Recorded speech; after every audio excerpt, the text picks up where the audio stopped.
a daure a danna mana subscribe sannan kuma a danna mana alamar ƙararrawa don samun sabbin videos idan muka yi upload. A yi saurare lafiya.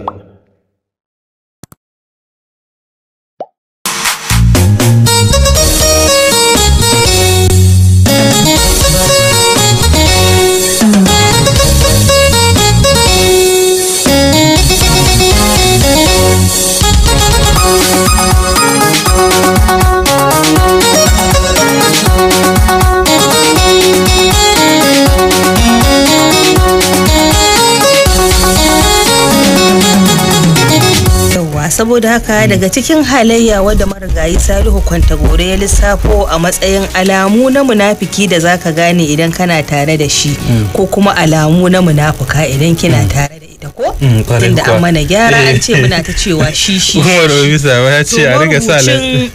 a rubutunsa kawai namiji yasa amma ba yana nufin wai namiji ne kawai ba al'umma gabaki ɗayanta al'umma gabaki ɗayanta yake magana. Saboda haka hali na gaba na mai munafunci idan kana so ka gane shi shine hana alheri.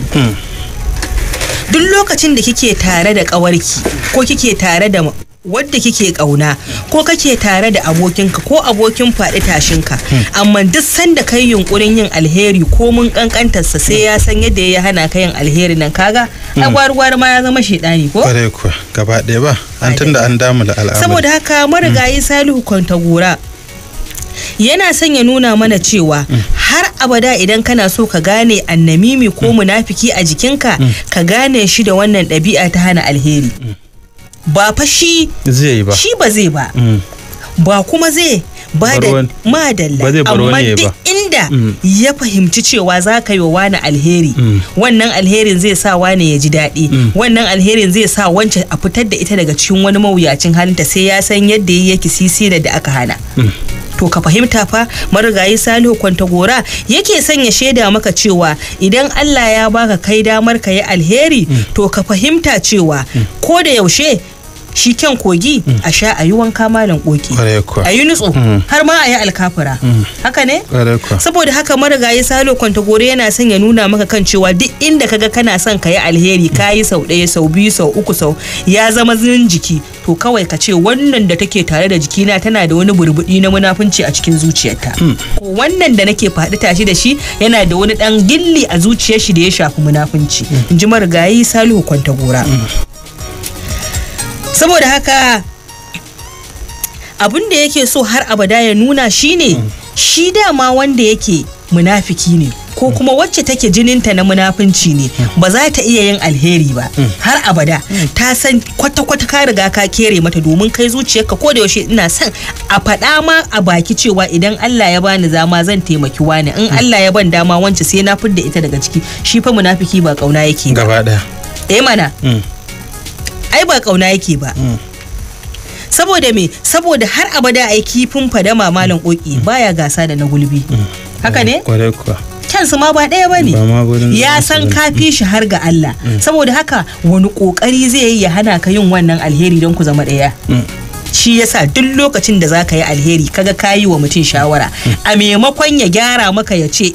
da ka hada da wani ko kuma da ka raba wani da wani ko kuma wani ma ya fi bukata ko wance ma tana cikin mawuyacin hali ko bai ce maka da ku ka kyauta ba da to gaskiya akwai alamar ka dawo ka yi turjiya ka duba ka ga wane ne shi.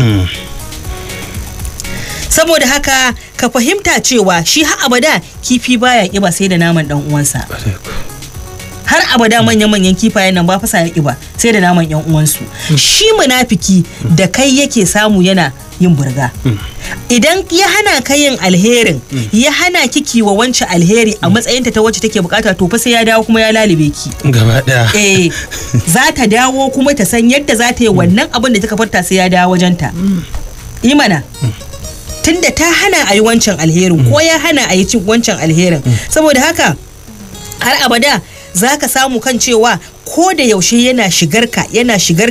shigarki tana shigarki ta hana ki alheri. Marigayi Salihu Kwantagora ya ce wannan yana ɗaya daga cikin alama ko kuma halayya ta munafunci. Hali na gaba in ji marigayi Salihu Kwantagora ya ce barkwanci barkwanci kuma madalla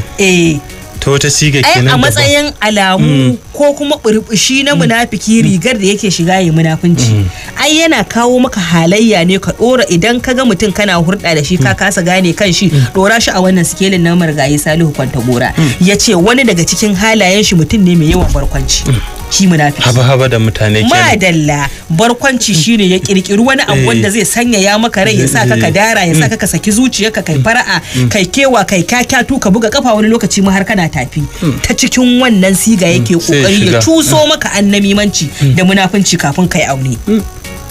saboda haka duk mutumin da baya gane kan cewa ga tsaba barkwanci ga kuma wata siga da munafiki yake sokowa da shi to ya fa gane kan cewa za fa a bar shi a baya kafin ya aune wannan munafiki ya nannade shi ya linke shi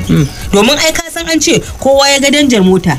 bai shiga motar ba bai shiga ba gaskiya ne na ciki ba zai taba gani ba saboda haka abinda Marigayi Salihu Kwantagora yake so a gane shine har abada shi idan ya zo yana yin wata siga ta barkwanci da zai dadada maka amma ka fahimta duk lokacin da ake cikin wannan barkwanci idan ka ga mutum ya soko da wata magana wacce idan ka koma gida za ta hana ka bacci ta hana ka sukuni ta sa ki a cikin wani ruɗu da zargi da wani wannan to ki fahimta annamimiya ce saboda wannan daɗin na barkwanci shine yake ka har ma a saka maka wani abu na annamimanci na munafunci ka kasa gane wato ai an ce malam Koiki daɗi mai sa nazari har a yi santi wannan jin daɗin labarai da yake baka na barkwanci na raha a sannan ne yake kokari ya haɗa ka da mai ƙaunarka ya haɗa ka da ɗan uwanka ta haɗa ki da aminiyarki ta haɗa ki da ƴar uwarki cikin wasa da dariya da ruwan sanyi saboda haka Marigayi Salihu Kwantagora yana so ya nuna mana cewa har abada idan annamimi ya zo maka da barkwanci ka ɗauki barkwancin shi kadai iyakarsa kawai iyakacin shi duk wani abu da zai zo da shi ka bashi ne ban iska yake so ka sanyaya zuciyarka ka dadada ta ka wataya a cikin wannan barkwanci na shi amma har abada ka fahimta cewa kasuwa ta fi gida idan gari ya waye haka ne malam Koki ba ma za a hada ba ba za a hada ba Allah saboda haka wannan zamanka da mutane ko kuma zamanki da aminanki da kawayenki da iyayenki da sirkanki da lafiya ya fi ki zauna tare da wannan annamimiya ko kuma ya fi ki zauna da wannan munafuka saboda haka a fahimta cewa shi wannan barkwanci da munafiki yake sakowa ba yana sakowa ne yadda za a gane shi ba ji Marigayi Salihu Abebe yake amma idan ka koma gida duk abin da mutum har abada idan ya zo ya maka ban dariya ya barkwanci zai sa ka a wani zulumi ya sa ki a cikin wani ruɗu ki canja rayuwarki ga baki ɗaya ki zo ki damula lissafinki ki ce dan haka ma wane ya ce kaza ashe shi yasa ba wasa to ai kaga ya shigar da annamimanci ya shigar da annamimanci saboda haka ki daina tunani ko ka daina tunanin cewa wane shine mai kaunar ka saboda ya nemi maka barkwanci ba anan take ba ba anan take ba ƙarya ce kawai ko kuma ta banza wai ƙaryar banza akwati 10 zani daya kaga ta zama ƙaryar banza saboda haka Marigayi Salihu Kwantagora har abada yana so ka fahimta cewa ka ware tsaba da tsakuwa mutumin da yake jikinka yake kawo maka wasa da dariya ka fahimci wasa da dariya ka kuma fahimci tsantsar tsagwaron munafunci kawarki da kuke faduwa kuna tashi aminiyarki da kuke faduwa kuna tashi ki fahimci tsantsar wasa da dariya kuma ki fahimci wannan kuma haɗin gurmi take ta sigar da yazo ta sigar wannan wasa da dariya saboda haka kar ya zama ce ka zama tukunya ka yi rabo kuma ka manta da kanka kana gyara abubuwa amma kuma kai kanka ga munafiki a jikinka ya narkar da ke ya damula miki lissafin kin shiga cikin wani mawuyacin hali ba tare da kin yi aune ba sannan abu na ƙarshe na gaba Marigayi Salihu Kwantagora ya ce yana ɗaya daga cikin hali ko ɗabi'a ta munafiki wacce za ka yi saurin ganewa da shi shine haɗa faɗa ka dinga kirgawa da yatsun hannunka wance da wance sun yi fada waye hada su wane da wane sun yi fada wane ne kanwa a ciki wance da wance sun yi fada wace ce kuma a cikin ummul aba'isi wane da wane sun yi fada wane ne sila ka duk fadan da aka yi a rayuwa ko na yara ko na manya ko na saffa ko na mata ko na maza ya kamata ba fadan za ka yi kokari ka raba wane ne ummul aba'isi marigayi Salo Kwantagora ya ce ya kware a wannan harkar amma ba tare da ka gane ba saboda haka kai ne hankali duk sanda wani ya faɗa da wani magidanta ka gansu mata manya ka gansu suna zaune shekara 40 20 30 rana tsaka gaji an ce ai ba sa magana da juna ba sa kaza da juna ba sulhun ne yafi muhimmanci ba farko tambayi menene wane ne ummul aba'isu kan a ci laraba zaka gano wance ce ko wane ne to wannan ya fi babban muhimmanci akan sulhu saboda idan an gano magani cuta ai maganin ta zai sauki to idan ka gano wane ne zaka iya warware bakin zaren ka wayewa da wannan kai ita ma ki wayewa da waccan kai sannan sai ta fahimce ki ta gane kan cewa munafunci ne na waccan da ta shiga rigar an kasa ganewa saboda haka marigayi Salihu Kwantagora yana so ya nuna mana kan cewa duk sanda ka kirga yan yatsinka kaga cewa wane shine duk wata fitina da ta taso shi yake hada ta ko wance duk a cikin kawayen mu aminan mu da abokan aikin mu duk fitina da ta taso wance ce to abin da yafi ka shafa wa kanka lafiya domin dai da a ce ka gudu gara a ce ka fadi malam koki haka ne yafi ba madalla ka suna ya baci madalla gara ka fadi ka daddauje da a ce gabaki daya ka gudu ka ji tsoro saboda haka kai taka tsantsan da shi ya fi akan ka bari ya zo ya fitattaka ka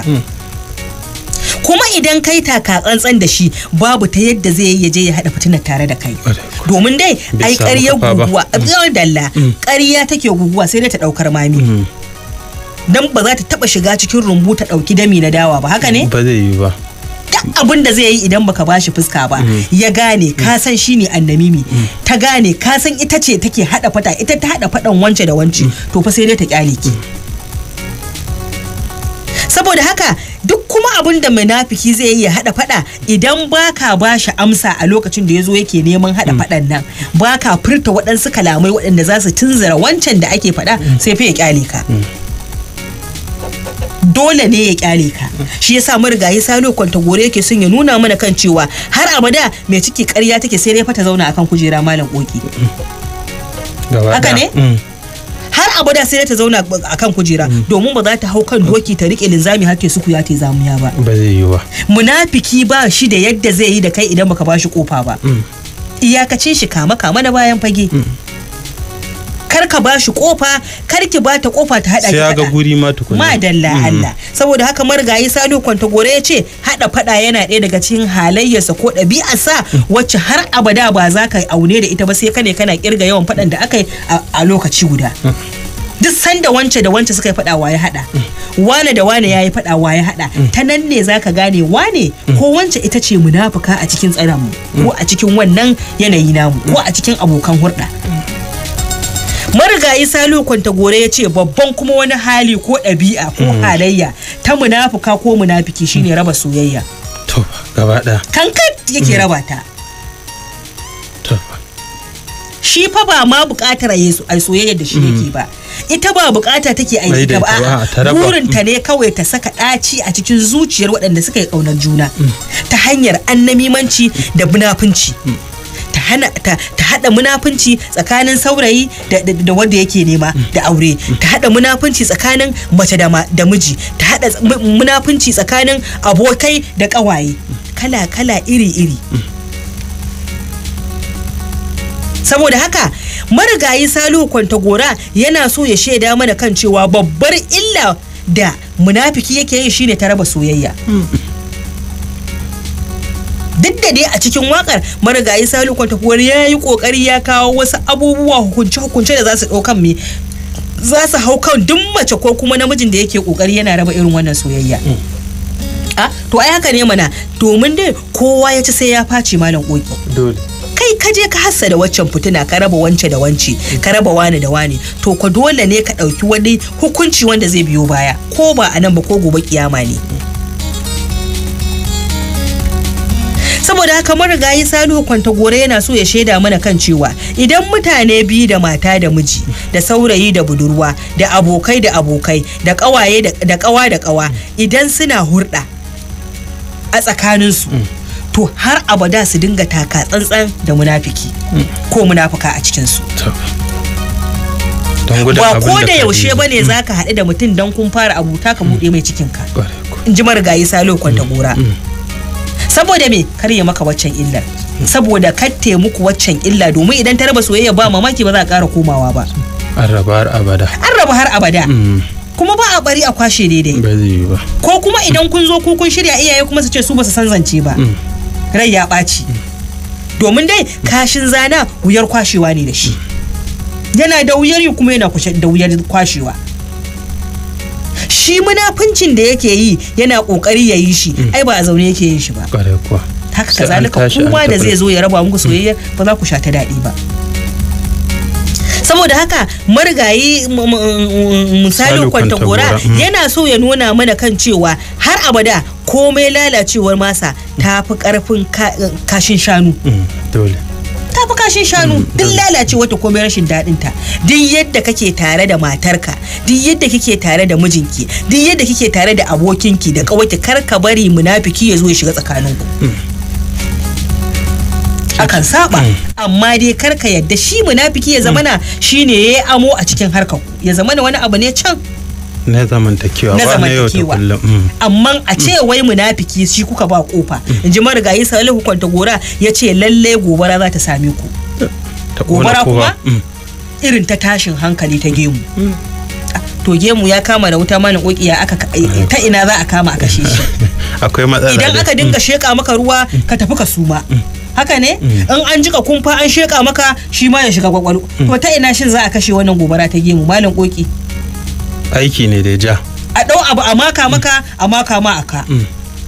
Saboda haka marigayi Salihu Kwantagora har abada yana so ya nuna mana kan cewa babban halayya ko ɗabi'a ko kamanni na munafiki ko munafuka gwani ne na raba soyayya. Gwana ce ta raba soyayya ko da kuwa ita ba soyayya za ta yi ba. Hali na gaba in ji marigayi Salihu Kwantagora ya ce ha'inci. Dungu. Dungu. Da abin da ka hada munafiki ko munafuka sai ka same ta da dungu. Ba za a fito da hakikanin al'amari ba. Idan magana ce sai ta baka rabi sai ta rike ragowar a cikin ta. Idan wani abu ne da ya kamata ka sani tiryan saboda ka taimaka maka ko ya taimaka maka a matsayin abokan sai ya baka rabin shi ko ya baka abaibai. Yadda mutum ba zai fahimta ba saboda tsabar munafunci. Saboda tsabar munafunci. To idan kana so ka gane in ji marigayi Salihu Kwantagora, idan kana son ka gane shine idan abubuwa na bacin rai suka same ka, idan ka tuno cewa wane ya gaya maka kaza amma kuma har abada bai tafi kai tsaye ya ce tiryan ya dire ba, to ka gane mutum ne mai dungu. Shi ku alamar dungu tana ɗaya daga cikin alamu na munafunci. Wance zan gaya miki fa kaza din nan da aka ɗauko yi da kaza ba zai haifar da ɗa mai ido ba, ga yadda zancen nan yake, ga yadda zancen nan yadda za a magance madalla. A'a sai kuma a zo ta bayan gida kuma sai kuma ta ce wance anya to Allah dai isa wanki. Allah ya kiyaye. Nan aka kuma shi za ta aura? To alaba da dai zaman lafiya a maimakon idan kin san wani abu ki bude gaskiya da gaskiya. Ko za a ji haushi. Ko da za a ji haushi. Akallan abun ya faru za a tuno cewa kin yi magana, kin faɗi gaskiya. A'a sai ki dungu. Idan da safe ya kamata ka je za ka samu wani alheri sai ya maka dungu. Sai ya ce je ka da hantsi na lekowa. Kamar hantsi. Bayan ya san ƙarya ne idan ka je da hantsi an gama abu. Ba za ka samu ba. To irin wannan shine alamu na munafunci, domin shine dungu. An gaya ma abun amma an baka shi a bebe. Madalla. Saboda haka marigayi Salihu Kwantagora yana so ya nuna mana cewa mu zama kamar gwari. Domin gwari a sabe a rataye sai su. Kenan. Ka yi ankare, ka yi aune, ka yi tunani da kwakwalwarka har abada akan kowane al'amari. Domin dai abin da duk ya kewaye gida malam koki wata rana sai ya fada gidan. Duk mutumin da yake maka dungu a cikin al'amura to wata ran shi zai shirya wani abin da zai halaka ka. Gaba ɗaya ba. Shi zai shirya wani tashin hankalin da zai same ka. Saboda haka ka fahimta cewa matukar ka gane mutum mai dungu ne, to ya kamata wasu abubuwan bayanan da kake so ki samu daga wajenta ko bayanan da kake son ka nemi wani ka samu daga wajen shi. Ka gwada sau ɗaya, ka yi sau biyu, ka yi sau uku, ka gane cewa wannan bayani da wane ya baka ba dan ya maka dungu ba, da haka bata same ka ba, to ya ilahi ya zaka ta ringa maimaita abu ɗaya. Ai dukan hanci shi ke sa hawaye. An maka kayi kuka an daɗa yi maka ka to dan me isa idan ka tashi neman muhimman bayanai na cikakku sai kin sake komawa wajen ta nemi wata kafar ki same ta cikakke da za a dire miki da bayani. Saboda haka marigayi Salihu Kwantagora ya ce shi yasa har abada munafiki idan ka same shi ba shi da nutsuwa a rayuwar shi kullun cikin firgici bar ganin shi fa haka yana tumurmurmur ka ganshi a cikin riga a cikin lullubi a cikin zani a cikin sutura shar da shi a cikin zuciyar shi baya ba shi da hankalin yake madalla ramamme ne shi a cikin zuciyar shi ba shi da wadatar zuciya ba shi da kwanciyar hankali ko da yaushe a rame yake kamar mai shan ruwan dumi ka san kullum abincin ka ai ruwan zafi ne ina za ka kiba ka sha shi da safe da rana da dare ba fa shayi ba malam ko ruwan zafi haka kawai to kaga ko ai za ka yi rama ba ba sinadari ba komai shi yasa akan ce rama ya ta mai shan ruwan zafi kullum. Saboda haka marigayi Salihu Kwantagora yana so ya ƙara nuna mana kan cewa hali na gaba na wanda yake har abada zaka same shi a cikin munafunci shine ziga. An giza wuta har abada ba zai taɓa baka haƙuri ba. Duk sanda ka ɗauko wani fushinka da wani zafin ranka da wani wane ne sai ya ƙara wa barna da waki. Ba dama abin da ake gaya ma ba kenan ba gashi ba ta faru ba ga irin ta ba ai dama ni na zargi haka ni dama a raina dan kan gani ba laifi ba ne idan an yi hakan to amma ka dawo kuma ka sanya yawo mutum zuciya shi ko da laifin aka yi masa madalla ko da laifin aka yi masa madalla daga baya ka nuna masa kan cewa a'a to shikenan tunda an yi haka wane yanzu dai saurara ka dan ka gani ga mafita a'a har abada shi ziga ce aikin shi ko da ka yi kokarin ka ba wa mutum misali dama ki ba wa kawarki dama cewa tunda muke da wanci yau shekara kaza bata tabe min haka ba sai wannan karan a maimakon ya ce to ai kin ga ku sai ki kwatanta da alherin ta da sharrin ta wanci ai ya kamata ki gani kuskure ne Allah ya kawo shi amma dai ki kiyaye ga a'a sai ta ƙara ziga ta famfa ta ziga to kaga idan har abada kai ana zuwa ana ziga ka to shi munafiki dama ya fi son mai son ziga to ai ko mai son labari da barkwanci da kakatu saboda haka shi marigayi Salihu Kwantagora abin da yake so ya nuna mana kan cewa shine idan ya same ka kana da saurin daukar ziga ko ta same ki kina da saurin daukar ziga abin da take cewa ranta shine abu mai sauki wato barawo ya tadda kofa a bude ya ce yau ga abu mai sauki kawai su gaza to ga hanyar da zai zo ya munafunci kai waye ba sai ya wahala ba daga shigowar shi da kin binta masa wata magana da kin binta mata wata magana sai ta hau ziga a minti 10 ta ziga ki ta hassada miki fitinar da zaki shekara 10 baki warware ta ba. Saboda haka marigayi Salihu Kwantagora yake nuna mana kan cewa har abada a wajen shirya dami ake ware iri malam koki a wajen musayar magana kake tsince ta munafunci ba sai munafuncin ya faru a kanka ba an yi uwar watsa an bata 10 ka saba da iyayenka ka saba da abokanka ka saba da kawayenki kin saba da masu kauni kin saba sannan kuma yake zo ki ce zaki tsince iri a'a ai tun a cikin lokacin da kuke yin zance a nan ya kamata mutum ya dinga tsince iri yana tattarawa gabaki daya saboda haka marigayi Salihu Kwantagora har abada yana so ya nuna mana kan cewa ko da misali mace kawarki ce mutum abokinka ne amininka ne ba za ka iya rabuwa da shi ba shekara da 30-40 ana tare to ba yadda za a yi da shi ko? Ƙwarai kuwa idan ka nuna masa ka ɗau zigar watsar da ita anan ba shi kenan ba idan ya gama ziga ka ko ta gama ziga ki haka ne wance ba shakka mana za a yi da yardar Allah ba shi kenan ba ƙara ganin ila a tasha ba zai ƙara zuwa ba ba za a ƙara jin zancen ba saboda haka ka lallaba tun da dai tsohon abokinka ne kuma ita ma tsohuwar kawarki ce domin dai da tsohuwar mace da tsohuwar riga ai kaga lallaba su ake haka ne malam koki haka ne kwarai kuwa ba dalla Allah saboda haka idan ka lallaba sai a rabu lafiya shikenan